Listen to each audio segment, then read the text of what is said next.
So when I started to do this project, I really had no way of knowing that it was going to be as difficult and time-consuming as it was. I have seen a lot of tutorials on YouTube on how to do different techniques, and that's kind of how I got the idea of how to do like the vines, the paper mache on the body, things like that, and it's been really helpful. So, but yeah, it's coming along, and hopefully you can see he's kind of my Frankenstein monster, my Vecna monster. He's coming along pretty nicely. We've got one, well, we actually got 2 arms done, really, and then the legs as well. And I'm working right now on the torso, trying to get those vines on the torso, and that's going to be, yeah, that's going to be a project in of itself. But we're getting there. So next time, maybe it'll be done.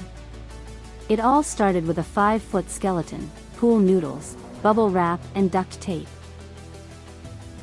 My husband was able to remove the arms so I could articulate them to match my inspiration picture.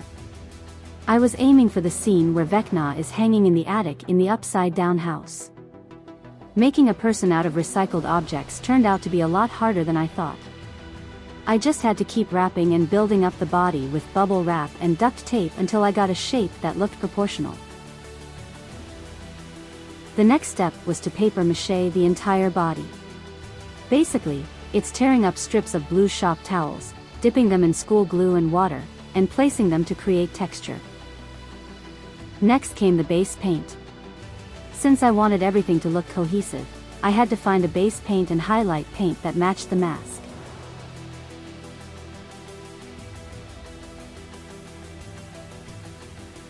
Making the tentacles for Vecna was the most time-consuming part of the build. I found this backer rod used for window insulation and cut long strips. By cutting them in half, notching out the foam and then using a heat gun to open up the notches, I was able to make pretty convincing-looking tentacles that perfectly matched the mask. This part of the build took several days to do, and it was frustrating to say the least. I'm not sure how many feet of backer rod I used, but thank goodness it's inexpensive.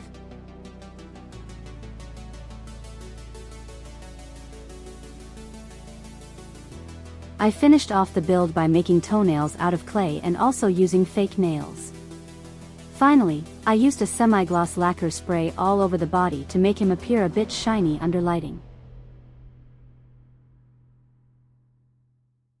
Although some people didn't know who Vecna was, everyone who stopped by our haunt thought this was pretty cool. I had a lot of fun building Vecna, and learned a lot. On to the next project. Hope you enjoyed this video and happy Halloween.